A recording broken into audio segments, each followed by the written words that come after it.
সোনা, কবুল বলো। না, আমি কবুল বলবো না। আপনার মতো একজন খারাপ লোককে আমি কখনোই বিয়ে করবো না, কিছুতেই না। তুই কবুল বলবি না, তোর ঘর বলবে। এরপর জাঙ্কুকের এক ইশারায় তার লোকেরা তার বাবা মাকে গান পয়েন্টে নিয়ে নেয়। বাবা, আম্মু। সোনা, তুমি যদি কবুল না বলো তাহলে এখানে এই মুহূর্তে তোমার বাবা মাকে আমি শুট করে দেব। না, আমার মা বাবাকে কিছু করবেন না, আমি কবুল বলছি। না মা, যাই হয়ে যাক না কেন তুই কবুল বলবি না। আমি সরি বাবা, আমার আর কিছু করার নেই। তারপর তুই কান্না করতে করতে কবুল বলে দেয়। এই তো গুড গার্ল।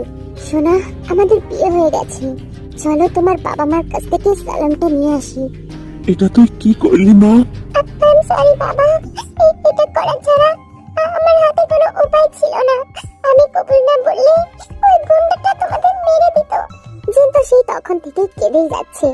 আরে শাশুড়ি আম্মা যে, আপনি কাঁদছেন কেন? আপনার মেয়ের বিয়ে হয়েছে, দোয়া দেবেন না? চিন্তা করবেন না শাশুড়ি আম্মা, আপনাদের মেয়েকে আমি সুখেই রাখবো বলেই তার হাতটা ধরে। চলো সোনা, এখন আমরা বাড়ি যাব। না, আমি আমার মা বাবাকে ছেড়ে কোথাও যাব না, আমার হাত ছাড়ুন। এটা বললে তো হবে না সোনা, তোমাকে তো আমার সাথে যেতেই হবে। এরপর জাঙ্কুক জোর করে তাকে সেখান থেকে নিয়ে চলে যায়। জাঙ্কুকের গাড়ি বিশাল একটা বাড়ির সামনে এসে থামে। জাঙ্কুক থেকে কোলে করে বাড়ির ভিতরে নিয়ে যায়, তে ছটফট করছে। এরপর জাঙ্কুক থেকে তাদের রুমে নিয়ে যায়। রুমটা অনেক সুন্দর করে সাজানো। এই কি, রুম এভাবে সাজানো কেন? কেন সোনা, আজ আমাদের বাসর ঘর, বাসর করবা না? কি? খবরদার, একদম আমার কাছে আসবেন না। কাছে তো আসবই সোনা, আজকে আমাদের বাসর রাত বলে কথা, কাছে না আসলে চলবে। এই বলে জাঙ্কুক এক পা করে তের দিকে এগোতে থাকে। আপনি আপনি এগোবেন না, আমি কিন্তু চিৎকার করব, প্লিজ আপনি এগোবেন না। জাঙ্কুক একটু মুচকি হাসি দিয়ে বলে, আচ্ছা চিৎকার করবা, করো সোনা, যত খুশি চিৎকার করো, তোমার চিৎকার শোনার জন্যই তো আমি বসে আছি। আমার কাছে আসবেন না প্লিজ। কিন্তু কে শুনে কার কথা? জাঙ্কুক থেকে বিছানায় ফেলে দেয়। তাকে বেডে ফেলে দিয়ে জাঙ্কুক এর উপর উঠে পড়ে আর একটা মিনিট দেরি না করে তার ঠোঁটে ঠোঁট ডুবিয়ে দেয়। ডিপলি তার লিপসে কিস করতে থাকে।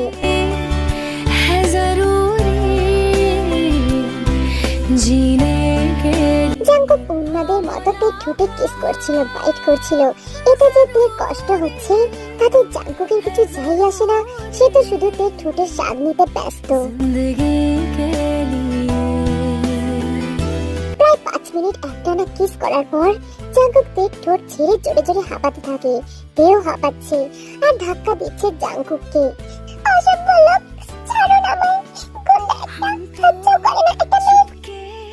আর কিছু বলার আগে জাঙ্কুকের গলায় মুখ ডুবিয়ে দেয়। তে উত্তেজনায় জাঙ্কুকের পিঠ খামচে ধরে।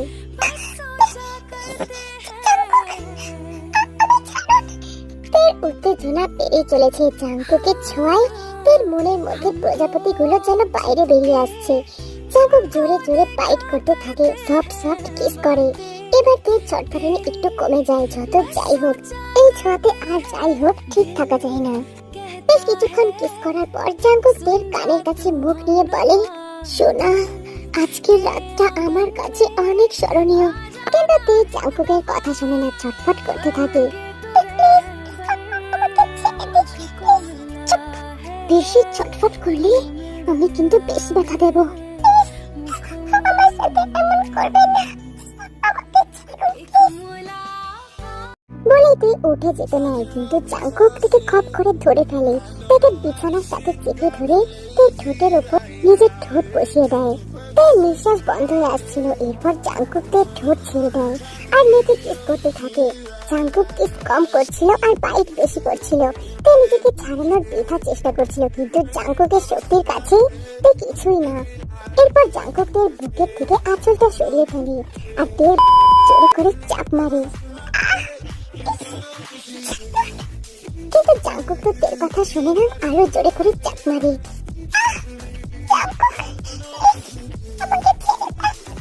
কিন্তু কে শুনে কার কথা জাঙ্কুক তে ঠোঁটে কিস করছিল আর তে জোরে করে চাপ দিচ্ছিল। এরপর জাঙ্কুকের ব্লাউজটা খুলে ফেলে আর ইনারের ওপর চাপ দিতে থাকে। তারপর জাঙ্কুক এর ইনারটা খুলে ফেলে। এখন তের বক্ষতায় জাঙ্কুকের সামনে পুরো উন্মাদ। আহ তে, ইটস সো বিউটিফুল সোনা। তের নিঃশ্বাস ভারী হয়ে আসছিল। এরপর জাঙ্কুক থেকে সম্পূর্ণ আনড্রেস করে ফেলে আর নিজেও আনড্রেস হয়ে যায় আর উইদাউট পারমিশন ছাড়া জাঙ্কুক তের সাথে ইন্টিমেট হয়ে যায়। পুরো রুম জুড়ে শুধু তের চিৎকার ভেসে আসছিল। জাঙ্কুক নিজের ইচ্ছা মতো তের সাথে ইন্টিমেট হচ্ছিল।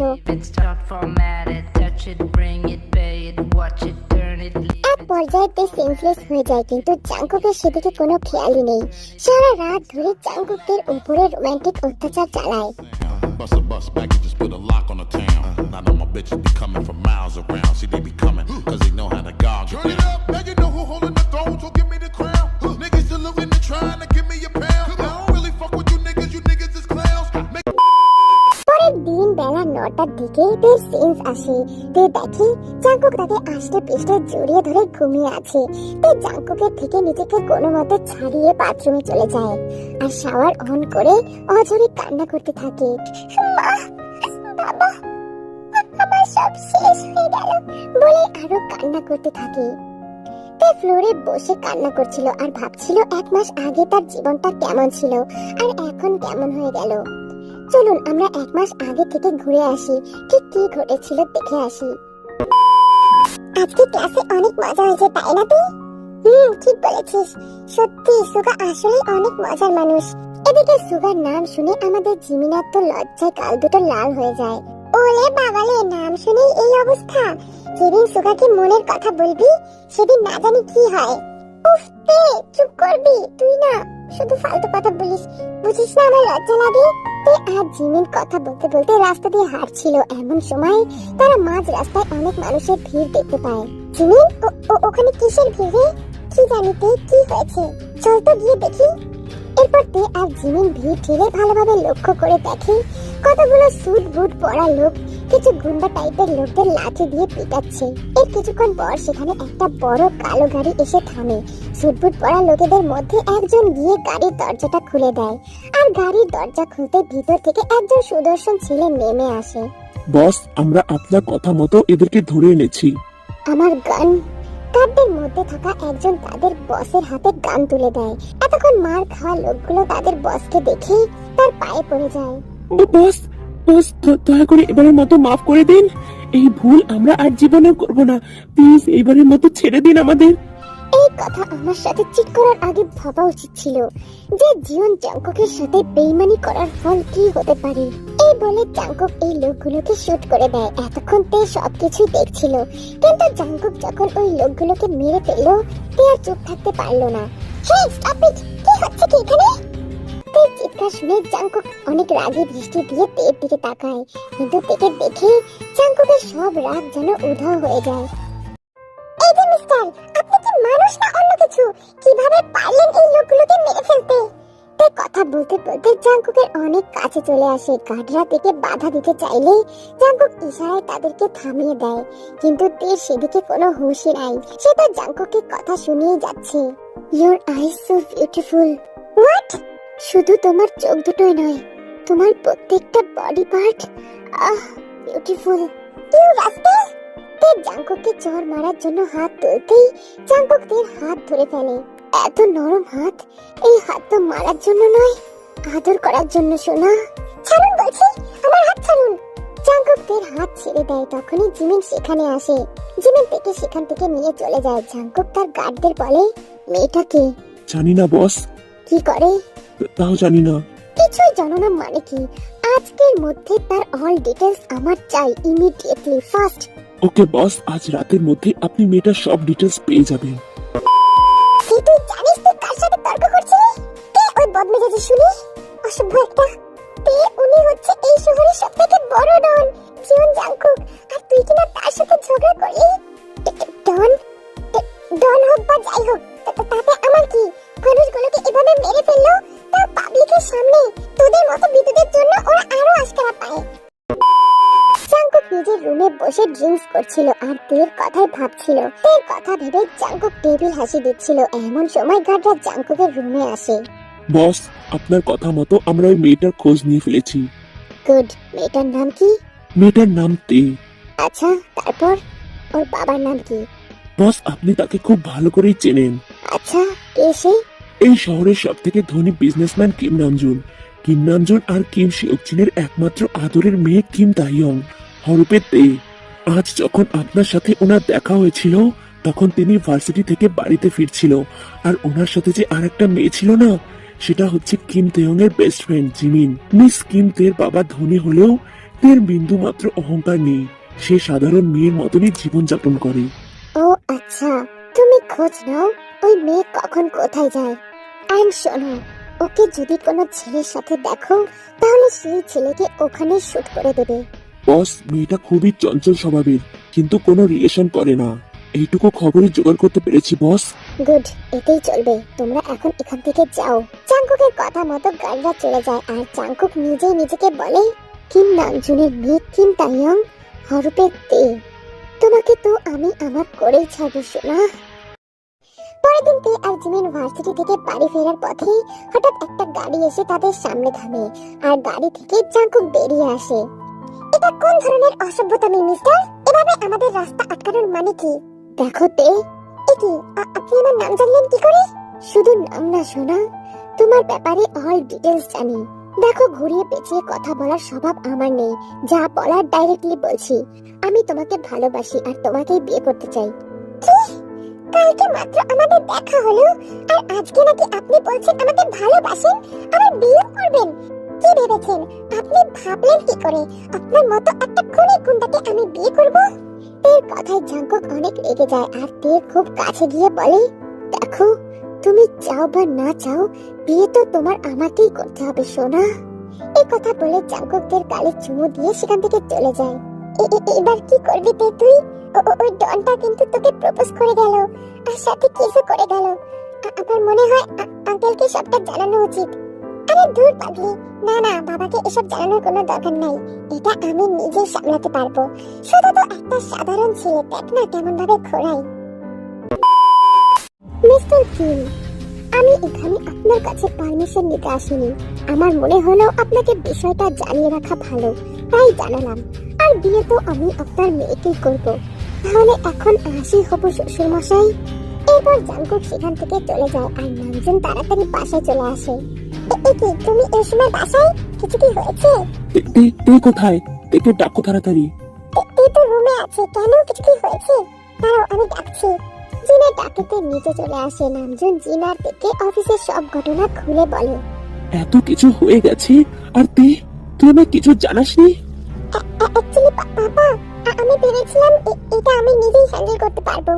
তুই কি হ্যান্ডেল করবি তে মা? তুই মাফিয়া জাঙ্কুককে ভালো মতন চিনিসই না। আমি বলি কি, তুমি না একবার পুলিশকে বলে দেখো। পুলিশের কিছু করতে পারবে না। তাহলে এখন উপায়? উপায় একটাই, গতকাল আমার বন্ধুর ছেলে লন্ডন থেকে ফিরছে, ওর সাথে তের বিয়ে দিয়ে দেব।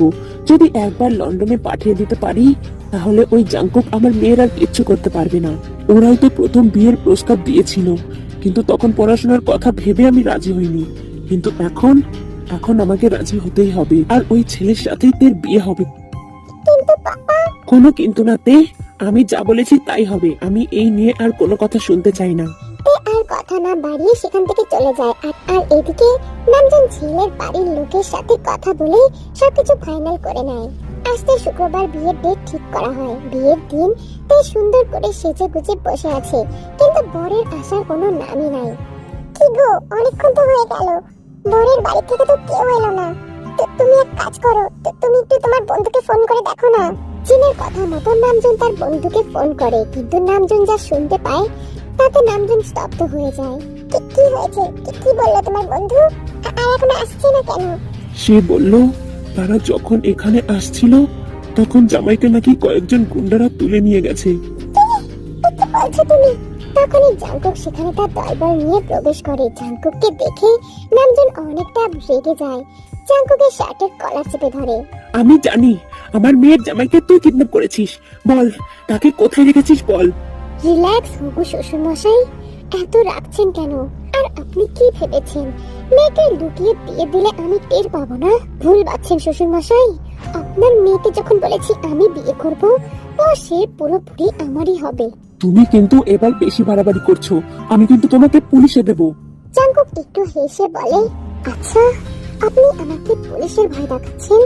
আপনার সাহস কি করে হয় আমার থেকে অন্য জায়গায় বিয়ে দেওয়ার? বলছি না তে শুধু আমার। জাঙ্কুকের চিৎকারে তেও সেখানে চলে আসে। কি হচ্ছে কি এখানে? কি হচ্ছে? খুব বিয়ে করার শখ তাই না? ঠিক আছে, আজকেই বিয়ে হবে, কিন্তু বিয়েটা হবে আমার সাথে। এই কাজী, বিয়ে করা। এরপর জাঙ্কুক থেকে জোর করে বিয়ে করে। তারপরের ঘটনা তো তোমরা জানতেই পারলে। শাওয়ার শেষ করে শরীরে একটা তোয়ালে পেঁচিয়ে বাথরুম থেকে বেরিয়ে আসে। জাঙ্কুক ততক্ষণে উঠে পড়েছে। সেদিকে পাত্তা না দিয়ে সোফায় গিয়ে বসে পড়ে। ব্যথায় শরীর ছিঁড়ে যাচ্ছে তার। জাঙ্কুক যেখানে যেখানে বাইট করেছে সেই জায়গাগুলো নীল হয়ে গেছে। এরই মধ্যে জাঙ্কুকও শাওয়ার নিয়ে বেরিয়ে আসে আর দেখে তে এখনো সোফায় বসে আছে। তেকে সোফায় বসে থাকতে দেখে জাঙ্কুক তের কাছে যায়। তোয়ালিটা খোলো। এত নাটক করার কিছু হয়নি, যা দেখার আগেই দেখে ফেলেছি, তাই এখন কথা না বাড়িয়ে যা বলছি তাই করো। তাই কিছু করছিল না দেখে জাঙ্কুক নিজেই তার তোয়ালেটা খুলে ফেলে আর কামড় দেওয়া জায়গাগুলোতে মলম লাগিয়ে দিতে থাকে। জাঙ্কুক, আর মলম লাগাতে হবে না, আমার খুব জ্বালা করছে। ও জ্বালা করছে? দাঁড়াও আমি একটু ফু দিয়ে দিচ্ছি। এবার জাঙ্কুক এর কামড় দেওয়ার জায়গাগুলোতে ফু দিতে থাকে আর হঠাৎ করেই জাঙ্কুকের নজর যায় তের ঠোঁটের দিকে। তে দেখে জাঙ্কুক কেমন নেশা নেশা চোখে তের ঠোঁটের দিকেই তাকিয়ে আছে আর তে কিছু বুঝে ওঠার আগেই জাঙ্কুক তের ঠোঁট জোড়া দখল করে নেয়।